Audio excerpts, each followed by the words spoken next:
Selamat sore, kembali lagi bersama dengan saya, Patri Pandare Mesa. Mari kita lanjutkan pada bagian kedua, apa makna dari perayaan Natal itu sendiri. Nah, jikalau kita melihat ya, pada pandangan teologisnya, perayaan Natal yang sama sekali tidak pernah diangkat dalam pandangan-pandangan gereja yang lainnya. Dalam setiap ajaran iman Kristiani itu memiliki beberapa pandangan, terutama dalam perayaan Natal sendiri. Yang pertama ada inkulturasi. Jadi semua sejarah dan kebiasaan tertentu terhadap sesama Kristen jangan dibuang begitu saja, sejauh itu tidak bertentangan dengan ajaran dan doktrin gereja, dan juga membantu manusia untuk lebih dapat menerima kekristenan. Esensi dari perayaan Natal ini adalah ingin mengenangkan kembali misteri inkarnasi atau penjemahan diri sepenuhnya dalam diri Yesus Kristus sebagai manusia yang lemah. Didasarkan pada kitab suci, Yesus disebut sebagai Alfa dan Omega, awal dan akhir. Di Wahyu pasal 21 ayat 5 hingga 6. Maka tahun lahir Yesus itu diperhitungkan sebagai tahun 1 Masehi.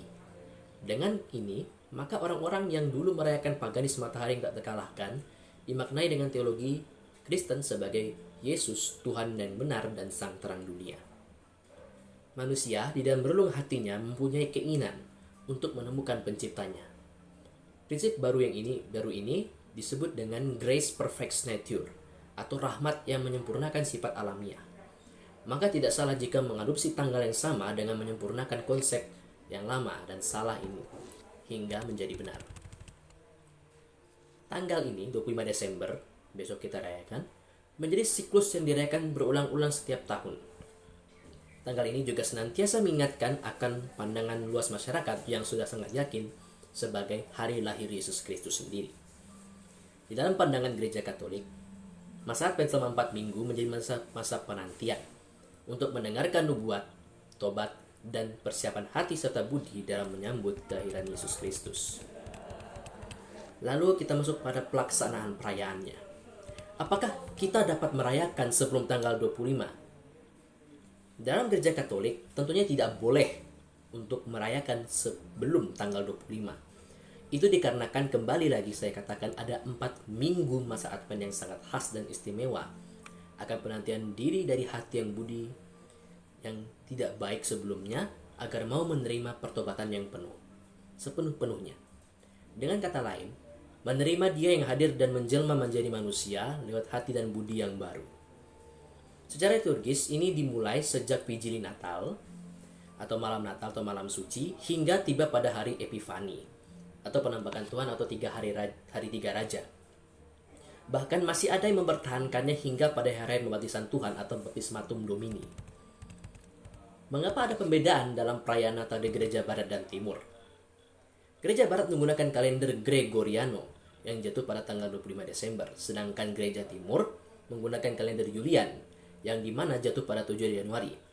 Intinya, tanggal 25 Desember Gregorian sama dengan 7 Januari Julian. Apakah harus ada pohon cemara?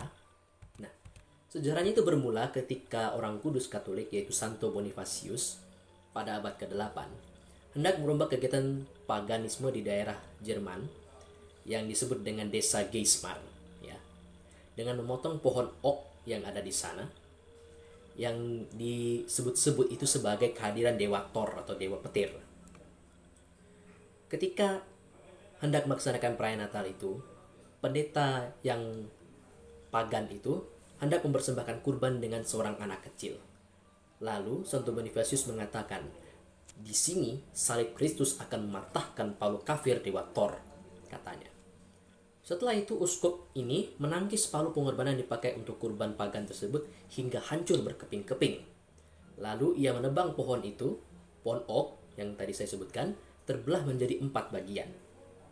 Di balik pohon itu ada cemara muda yang menjulang tinggi seperti menara gereja, katedral, yang tingginya mengarah ke surga. Lalu kata Santo Bonifacius kepada mereka, pohon kecil ini, pohon fir atau pine ini, akan menjadi pohon kudus malam ini. Pohon ini adalah tanda damai buatmu, hijaunya yang abadi dan mengarah ke surga.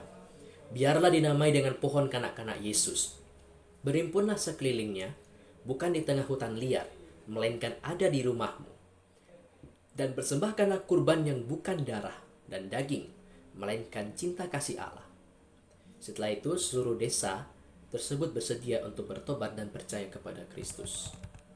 Nah, apa saja yang ada di pohon Natal sendiri?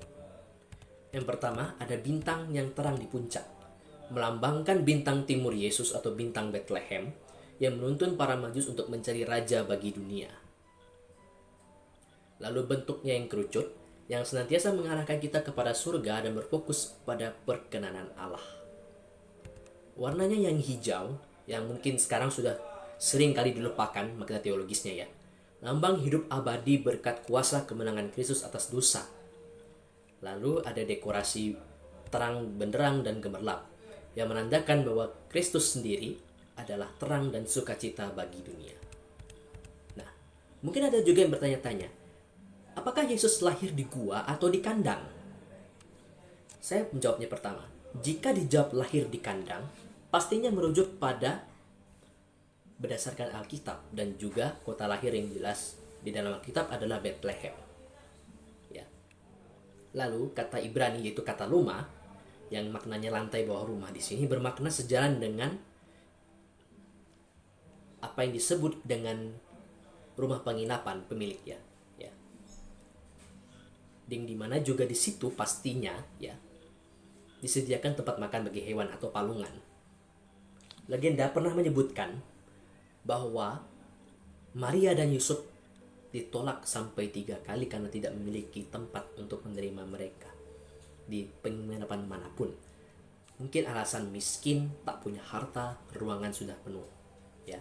Dan saya ketahui pasti juga menyadari bahwa di situ juga kondisi cuaca sudah sangat dingin. Akan tetapi, oleh tawaran pihak ketiga, ia punya tempat palungan, maka Maria dan Yusuf untuk menerimanya dengan ikhlas. Dengan adanya hewan-hewan ternak milik para gembala, menambah makna teologis dari kitab suci yang berbicara mengenai penyelamat yang tak dikenal umatnya. Dari Yesaya bab 1 ayat 3. Itu kalau dipandang dari kandang.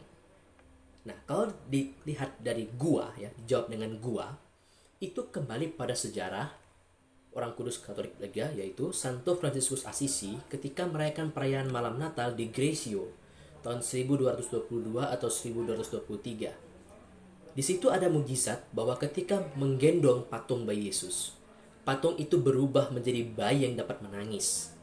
Santo Fransiskus Assisi menyingkapkan peristiwa ini bahwa Yesus inilah raja yang amat miskin, yang didampingi dengan lampin serta hewan-hewan ternak, yang bersama juga dengan Maria dan Yosef yang miskin di sebelahnya. Bayi yang lemah menjelma menjadi manusia adalah pemenuhan janji yang disabdakan oleh Nabi Mika. Tapi engkau, hai Bethlehem Efrata, hai yang terkecil di antara kaum-kaum Yehuda, daripadamu akan bangkit bagiku seorang yang akan memerintah Israel, yang permulaannya sudah sejak purbakala, sejak dahulu kala. Jadi, kita memaknai Natal sebagai kelahiran Tuhan kita di dalam kesederhanaan, bukan dengan pesta pora, bukan dengan sesuatu yang meriah. Tuhan hadir berbaring di tempat makan hewan. Sangat sederhana sekali dan bahkan tidak layak untuk disebut sebagai tempat kelahiran. Apakah hati kita sebagai orang beriman kepada Kristus mau untuk menerima Dia dengan hati kita yang penuh dengan jerami, penuh dengan kotoran-kotoran hewan, penuh dengan kebusukan hati, agar Ia mau membersihkan semuanya, agar Ia mau datang ke dalam hati kita untuk menjadi penyelamat dalam hidup kita seterusnya. Selamat merayakan perayaan Natal dengan sukacita. Tuhan Yesus memberkati. Feliz Navidad.